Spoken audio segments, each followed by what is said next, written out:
This slide just provides some numbers which show the growth of ISIS over time. So this is from 2000 to 2010.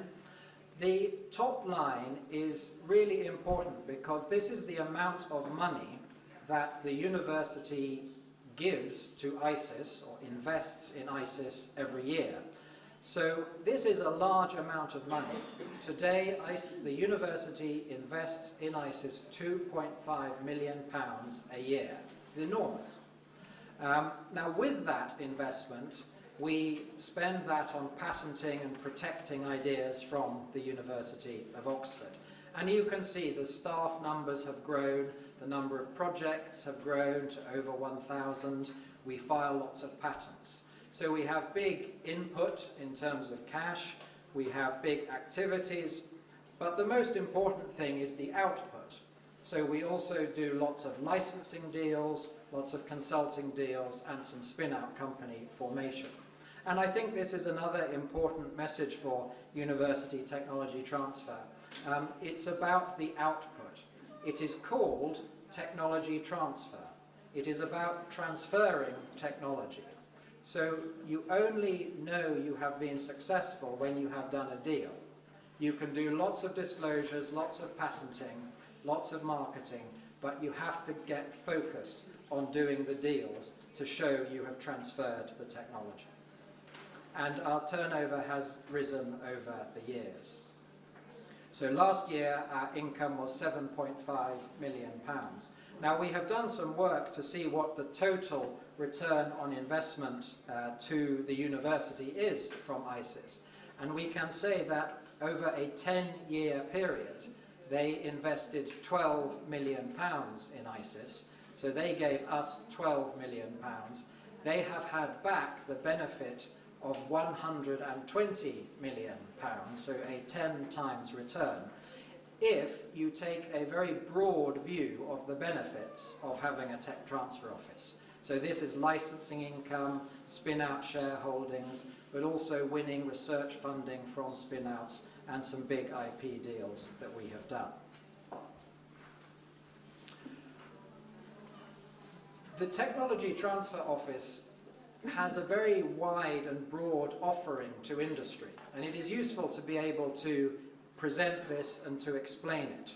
So when we start talking to a company, the first thing we want to do is we want to find out what it is that the company or the business wants. What are they looking for? Do they want new technology? Do they want materials? Are they investors who want investment opportunities? Are they people who want to work for new startup companies? And going out with that approach of finding out from rather than telling the company what you have, find out what they want and then present what you have to them in such a way that they understand. Because today is a great time to be involved in tech transfer because we are getting better at pushing out the technology. But also with this open innovation phenomenon, some companies are getting better at pulling in technologies. They are open-minded about open innovation. So find out what they want. Ask them, what are your development needs? What technologies are you looking at? What is coming next for you? And then describe your technologies in that context. So we do technology licensing, and we have an approach to that where we are very keen to identify companies who will invest in taking the Oxford technology through to the marketplace. And at the bottom, we have a very clear set of rules explaining who gets the money, as I talked about earlier. And we do lots of different types of licensing, exclusive, non-exclusive, by territory, by technical field, etc.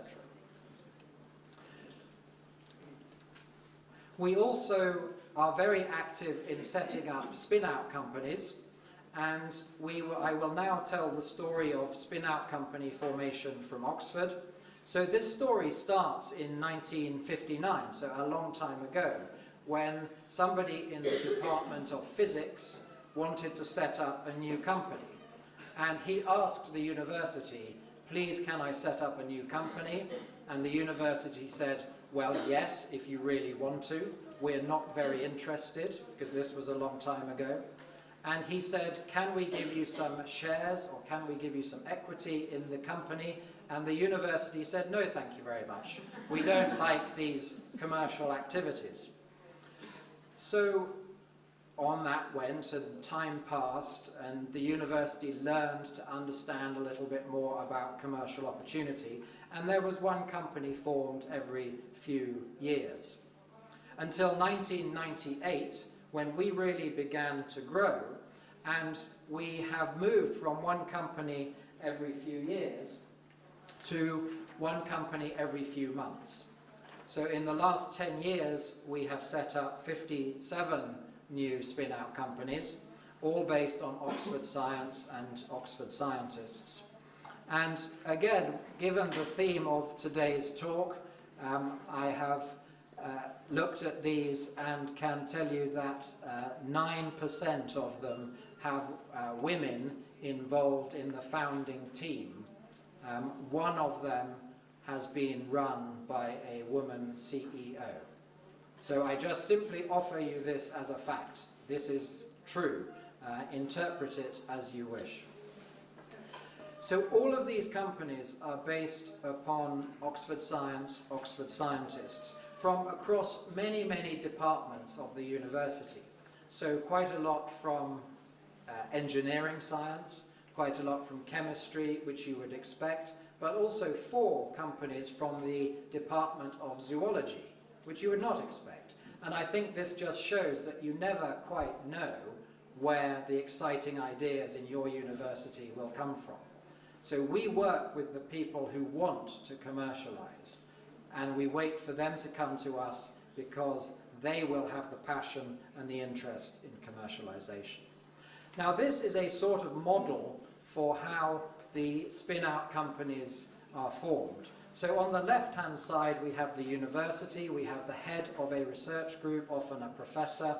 He or she will stay in the university usually, but a member of the team may move across and work for the company. But we put a lot of effort into finding a new, experienced managing director for the company. So the company is run by a business person, not a scientist. And this is an important part of our model. This is another diagram which shows how the spin-out companies are formed. So again, on the left-hand side, the researchers come to ISIS. They work with one of our project managers. We then write a business plan, which is a very short, simple document. We introduce them to investors. We introduce them to managers. We build the team of people that becomes the company. And when we think it will happen, we introduce them to lawyers, accountants, and bankers. So we are aiming for the box in the middle called investment, because all of those companies I mentioned, they have all received investment finance of about £500,000 for their first round of finance. So this is significant. These are technology businesses, and it is early stage technology, so they need money to develop the technology to marketplace, and they need management to do it effectively. Now, the money, the source of the money, is an important subject, of course. And we in Oxford, we run a seed fund called the Oxford University Challenge Seed Fund, and we have run this for 10 years, 11 years, since 1999, and we have published a report at the top there of the story of this, and this is on our website, and it tells the story of all of the projects. And it's been very successful because it started with £4 million.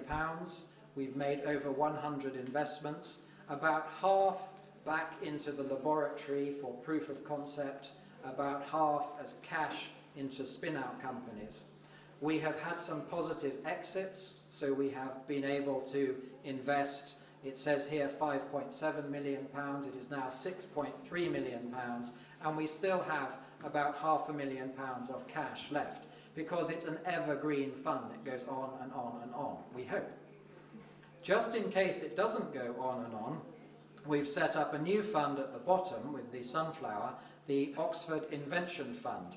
And this is a new concept where we invite people who want to donate money to the university to donate it into a fund that we will use to make seed and proof of concept investments. So Oxford attracts a lot of donations from people who want to support the university.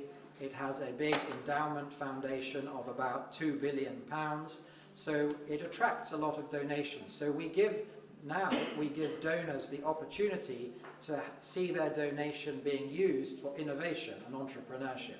They get nothing in return.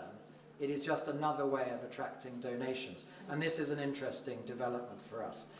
We also run the ISIS Angels Network, which is how we organize the links we have with all of the different investors that we have in Oxford. Recently we set up a team with